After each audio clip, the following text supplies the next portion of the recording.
주님 평화. 네, 오늘은 드디어 부활의 대미를 장식하는 성령강림 대축일입니다. 오늘 끝으로 내일부터는 이제 연중 시기가 시작되죠. 오늘 독서와 복음 말씀은 참 성령강림 대축일에 맞는 정말 좋은 주제를 가톨릭 교회가 마련해 두었던 것 같아요. 제일 독서를 보면 우리 뭐라 그럴까요?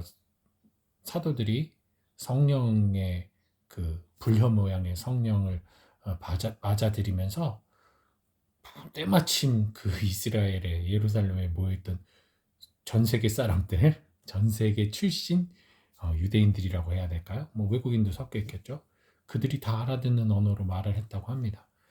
만약에 그게 진짜 사실이면 그것은 어마어마한 이슈가 됐을 거예요. 그래서 바로 뭐 그 교회가 어마어마하게 성장을 했거나 혹은 바로 뭐 박해를 받거나 그랬겠죠. 근데 실제로 그 이후에 그런 일이 일어나지 않았어요. 여전히 가톨릭 교회는 되게 초라한 규모의 공동체였고 신교였고 주변 사람들이 무시할 정도가 되는 아주 조그마한 종파였기 때문에 그리스도교가 그렇게 표세가 크지 않았어요. 그런 엄청난 능력이 있는데 왜 그랬을까요? 예, 그것을 팩트로 보면은 웃기게 된 겁니다. 물론 개신교에서는 이걸 팩트로 봐요. 하지만 이건 팩트로 보는 게 아니라 신학적으로 봐야 돼요. 더 정확하게 말씀드릴게요. 그게 있던 없던 그건 중요한 게 아니에요. 실제로 그렇게 됐든 안 됐든 솔직히 그거는 두 번째 문제입니다.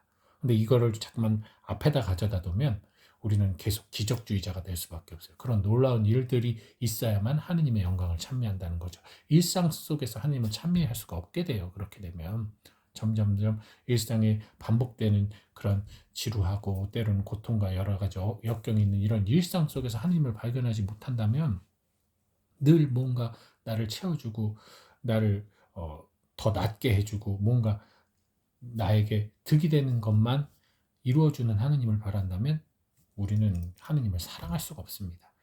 그것은 정확하게 말씀드릴게요. 우리가 말하지 않아도 알아요. 예. 저는 화려한 언변으로 막 말을 하면서도 사람들에게 매력을 끌지 못하고, 예를 들어서 유명한 명사 신부님들이 유튜브나 이런 TV 방송을 통해 여러 가지 얘기를 해요. 근데 그걸 통해서 감동을 해서 가톨릭 교회로 넘어오는 사람도 있을 수 있겠지만 만약에 넘어오지 않는다면 그냥 좋은 말이라고 해서 자기 생활에 필요한 것만 쓰고 버린다면 그저 그거는 교양이 되는 거죠. 근데 저는 그래요. 어떤 분이 정말 멋진 설교를 했어요. 길거리 설교를 했어. 사람들이 정말 좋은 말이야. 훌륭한 말이야. 근데 그렇게만 하고 그들이 한 명도 개종을 하거나 회심을 해서 가톨릭교에 오지 않는다. 그럼 그건 울리는 징과 요란한 꽹과리와 다를 게 없겠죠. 근데 말 잘 할지도 몰라. 뭐 이렇게 신학적 용어 알지도 못해. 장절 외우는 거 하나도 없어, 복음에. 그렇지만 언제나 온화하고 다정하고 주변 사람들이 이렇게 말할 때 잘 경청해주는 할머니가 조용히 성당 가는데 같이 갈테요? 그리고 성당을 이분을 데리고 와서 이분이 세례받는다. 이분은 어떤 말로 이분을 선교한 게 아니에요. 입으로 선교한 게 아니라 몸의 언어로 그를 초대한 거죠. 즉 성령은요, 오늘 제2독서의 말씀처럼 각가지 모양으로 어떠한 상황과 어떠한 사람들에게도 성령이 거기에 맞춰서 작용을 해서 그 사람이 할 수 있는 능력과 표현으로 공동선을 이루도록 도와주신단 말이죠. 그래서 공동선이 정말 중요하죠. 그래서 꼭 말을 잘하는 것이 중요한 게 아니에요. 무슨 오늘 독서처럼 사도행전 이야기처럼 여러 나라 언어로 말하는 그런 놀라운 것이 중요한 게 아니에요. 그들이 놀라운 언어로 얘기한 걸 보고 이 말이 다 들린다고 하면서 깜짝 놀랐지만 그래서 그들이 회심하였다라고 성경은 말하지 않아요. 그냥 놀랐고 끝이에요. 진짜 변화는 그리고 사도들이 곳곳으로 파견 나가서 목숨으로 자신의 몸으로 하느님을 증언하고 예수님을 증거했을 때, 그럴 때의 사람들이 회심하고 교회가 확장됐다는 사실. 그러니까 말 잘하는 거 이런 거 지금 제가 이렇게 유튜브에서 말하는 거 보면 뭐 어떤 분은 잘한다고 생각할 수도 있겠고 어떤 분은 못한다고 생각할 수도 있겠는데 이런 평가가 중요한 게 아니라 정말 복음 말씀이 어떻게 퍼져나가야 되는 것인지 이것을 여러분 스스로가 생각을 해보시기 바랍니다. 여러분 모두도 성령을 받았기 때문에 여러분 모두도 사도예요. 그리고 여러분 모두도 성령의 인도하심에 따라 복음을 선포할 의무가 있어요. 그게 말이 아니어도 된다는 얘기예요. 생각과 행위로서도 복음을 전파할 수 있어요. 하느님의 언어는 주둥이가 아닙니다. 정확하게 말씀드리면. 물론 중요하죠. 내가 뱉은 말을 실천해야 되고 그것을 실행해야 되는 건 맞아요. 하지만 내가 언어 표현이 부족하다면 몸짓 언어로도 태도나 어떤 행위의 언어로도 충분히 복음을 선포할 수 있다는 거. 그러니 여러분, 나는 부족하다 모자라다 생각하지 마십시오. 여러분이 선을 행하는 모든 것들이 결국 성령의 언어가 됩니다.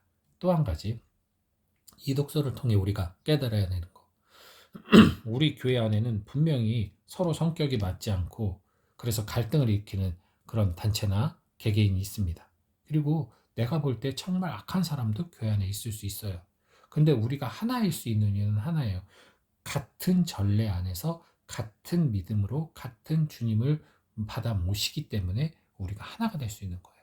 서로 다 다르지만, 즉 머리이신 그리스도를 중심으로 하여 뭐 이 손이 내 손이라고 해서 같다고 표현할 수 없잖아요. 이거 분명히 달라요. 이건 오른손이 있고 왼쪽에 있고 엄지가 이쪽은 오른쪽에 있어요. 다르죠. 그리고 얘가 같은 거면은 똑같이 움직여야 되는데 아니잖아요. 따로따로 다 움직여요. 어느 하나 같이 움직이는 게 없습니다. 사실 따로따로예요. 하지만 우리는 이것을 나의 몸 전체 안에 수렴해서 한 몸이라고 표현하잖아요. 마찬가지입니다. 내 공동체 안에서 어디는 부족한 부분도 있고 모자란 부분도 있고 뭐 악한 부분도 있겠죠. 하지만 공동된 믿음 안에서 공동선을 이루어갈 때 우리는 한 몸을 이룰 수가 있어요. 그렇기 때문에 여러분들이 그 한 몸을 이루는 신경망, 연결이 바로 성령의 역할입니다. 성령께 기도하셔야 돼요. 성령 하느님께 끊임없이 생활의 기도를 바치셔야 돼요. 주님이 늘 우리와 함께 하실 수 있도록 머리신 주님과 내가 제대로 연결돼서 살아갈 수 있도록 끊임없이 기도하셔야 됩니다. 성령님께 많이 기도하세요. 예, 다른 누구보다도 성령 하느님께 많이 기도하십시오. 주님이 남겨주신 우리의 하느님이세요. 떠나가신 예수님 대신 우리의 평생을 함께 하실 하느님이 계시다는 거 기억하시고 그런 바탕 안에서 바로 이 예수님이 우리에게 주신 성령 하느님에 대한 감사와 찬미와 영광을 드리시기 바랍니다.